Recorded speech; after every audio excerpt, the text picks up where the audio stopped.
Hi friends, welcome to our channel. நான் உங்கள் பிரியாம்மா. எல்லோரும் எப்படி இருக்கீங்க? நல்லா இருக்கீங்களா? நாங்கள் இங்கே நல்லாயிருக்கோம். நீங்களும் நல்லா இருப்பீங்கன்னு நம்புகிறேன். இன்றைக்கி என்ன வீடியோ ஷேர் பண்ண போகிறோம்னா, முட்டையை வச்சு தான் நம்ம ஒரு ரெசிபி பண்ண போகிறோம். ஈஸியாக பண்ணிடலாம், சூப்பராக இருக்கும். சிக்கன் கிரேவியே தோற்றுரும், அந்த மாதிரி இருக்கும். முட்டை பெப்பர் கிரேவி தான் நம்ம இப்போ பண்ண போகிறோம். அந்த வீடியோ தான் உங்கள் கூட ஷேர் பண்ணிக்க போகிறேன். வாங்க வீடியோக்குள்ளே போகலாம். ஃபஸ்ட்டு ஒரு 4 முட்டை பாயில் பண்ண போட்டிருக்கேன்.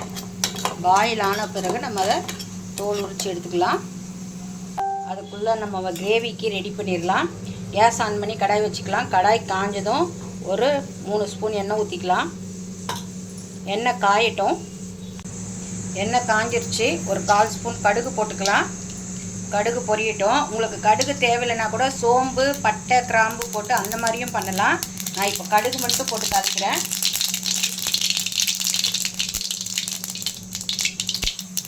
கடுகு பொரிஞ்சிருச்சு. ஒரு 10 பல் பூண்டு தோல் உரித்து தட்டி போட்டிருக்கேன். உங்களுக்கு வேணும்னா முழுசாக கூட போட்டுக்கோங்க. முழுசாக போட்டால் பசங்க அவ்வளோக்கா சாப்பிட மாட்டாங்க, அதனால் நான் தட்டி போட்டிருக்கேன். இது லைட்டாக கொஞ்சம் கோல்டன் ஃப்ரை ஆகட்டும்.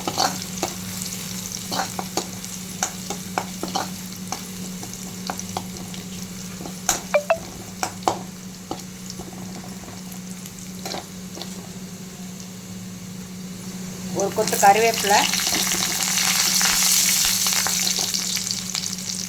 ஒரே ஒரு பச்சை மிளகாய் 2ஆக கீறி போட்டிருக்கேன்.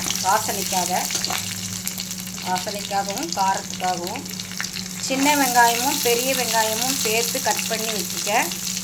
அதை இதில் போட்டு நல்லா கோல்டன் ஃப்ரை வர வரையும் நம்ம நல்லா வதக்கணும். வெங்காயம் நம்ம எவ்வளோக்கு எவ்வளோ வதக்குறோமோ அவ்வளோக்கு எவ்வளோ நமக்கு கிரேவி சூப்பராக இருக்கும்.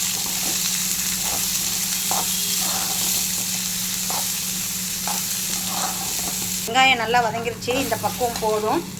மிக்ஸி ஜாரில் ஒரு 5 தக்காளி ஃபைன் பேஸ்ட்டாக அரைச்சி போட்டிருக்கேன். உங்களுக்கு பேஸ்ட்டாக வேணான்னா சின்ன சின்னதாக கட் பண்ணி போட்டு கூட வதக்கிக்கோங்க. டேஸ்ட் இன்னும் நல்லா எடுத்து கொடுக்கும். பசங்க இப்போ இருக்கிற பசங்க தக்காளி வெங்காயனாவே அப்படியே தனித்தனியாக எடுத்து வச்சிடுறாங்க. அதனால தான் மிக்ஸி ஜாரில் போட வேண்டியதாக இருக்குது. உங்களுக்கு எப்படியோ அது மாதிரி போட்டுக்கோங்க. இதில் இப்போ கொஞ்சம் ஒரு 2 சிட்டிகை மஞ்சத்தூள் போட்டுக்கலாம். 2 சிட்டிகை மஞ்சத்தூள். இந்த பச்சை வாசனைலாம் போகணும். இப்போ இதில் தேவையான அளவுக்கு உப்பையும் போட்டுக்கலாம். உப்பு போடும் போது தான் அந்த தண்ணியெல்லாம் வந்து கொஞ்சம் ரிலீஸ் ஆகும். தேவையான அளவுக்கு கல்லுப்பு போட்டுக்கலாம்.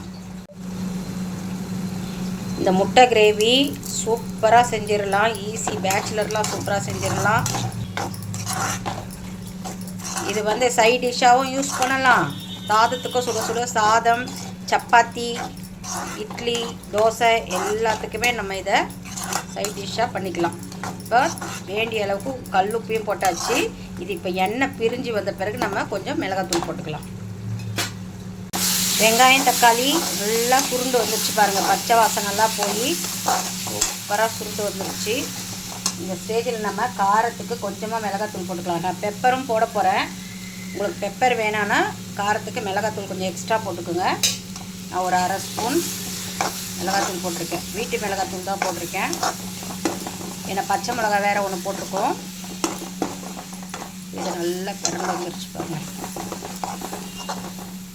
இப்போ கொஞ்சமாக தண்ணி ஊற்றிக்கலாம். அந்த பச்சை வாசனை போகிறதுக்காக, மிளகாத்தூள் ஸ்மெல்லாம் போகிறதுக்காக தான் தண்ணி ஊற்றிக்கலாம்.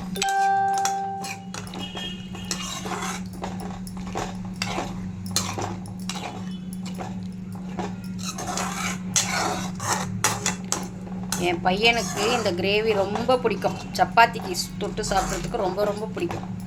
சரி, அதனால தான் நைட்டுக்கு சேர்த்து செஞ்சிடலாம், சைட் டிஷ்ஷாகவே ஆகிட்டோம் இப்போ செஞ்சுக்கிட்டு இருக்கேன். நல்லா கொதி வருது. இதை இப்போ நம்ம மீடியம் ஃப்ளேமில் வச்சுக்கலாம். அப்போ தான் நமக்கு வந்து டேஸ்ட்டு நல்லா எடுத்து கொடுக்கும். இதில் கொஞ்சம் பெருங்காயத்தூள் போட்டுக்கலாம். கிரேவி ஓரளவுக்கு சுண்டி வந்திருக்கு. இப்போ நம்ம பெப்பர் போட்டுக்கலாம். எவ்வளோ உங்களுக்கு காரத்துக்கு தேவையோ பெப்பர் போடும்போது நமக்கு இன்னும் திக்காகும்.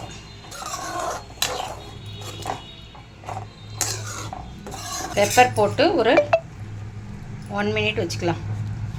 4 முட்டை பாயில் பண்ணி ஓடெல்லாம் எடுத்துகிட்டு வச்சுருக்கேன். இது ரெண்டாக இப்போ கட் பண்ணி நம்ம அந்த கிரேவியில் போட்டுடலாம். பெப்பர் போட்டவுடனே பாருங்கள் எவ்வளோ இன்னும் திக்காயிடுச்சு பாருங்கள். இன்னும் கூட கொஞ்சம் திக்காகலாம். கிரேவி நல்லா திக்காயிடுச்சு பாருங்கள். இந்த ஸ்டேஜில் நம்ம கட் பண்ணியிருக்கிற எக்கு ஒன்று ஒன்றா போட்டுக்கலாம். முழுசாகவும் போட்டுக்கலாம், கட் பண்ணியும் போட்டுக்கலாம், ஃப்ரை பண்ணி கூட போட்டால் இன்னும் சூப்பராக இருக்கும்.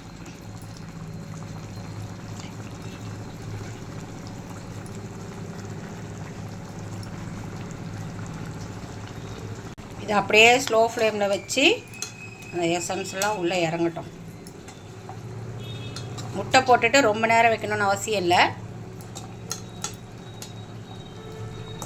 ஒரு நிமிஷம் இருந்தாலே போதும்.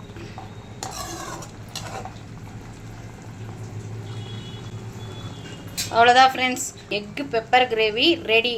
சூப்பரான எக் பெப்பர் கிரேவி ரெடி. கொத்தமல்லியை தூவிடுங்க. என்கிட்ட கொத்தமல்லி இல்லை, உங்கள்கிட்ட கொத்தமல்லி இருந்தால் தூவிட்டு சர்வ் பண்ணிங்கன்னு வச்சுக்கோங்க, சூப்பராக இருக்கும். எல்லா டிஃபன் ஐட்டுக்கும், இட்லி, தோசை, சப்பாத்தி எல்லாத்துக்குமே நம்ம யூஸ் பண்ணிக்கலாம். சைட் டிஷ்ஷாகவும் யூஸ் பண்ணிக்கலாம், சுட சுட சாதத்துக்கு போட்டும் யூஸ் பண்ணிக்கலாம். ட்ரை பண்ணி பாருங்கள் ஃப்ரெண்ட்ஸ். இந்த வீடியோ பிடிச்சிருந்தால் லைக் பண்ணுங்கள், ஷேர் பண்ணுங்கள், கமெண்ட் பண்ணுங்கள், மறக்காமல் சப்ஸ்கிரைப் பண்ணுங்கள், பக்கத்தில் இருக்கிற பெல் ஐக்கானையும் ப்ரெஸ் பண்ணுங்கள். தேங்க்ஸ் ஃபார் வாட்சிங். நெக்ஸ்ட் வீடியோவில் பார்க்கலாம். பாய்.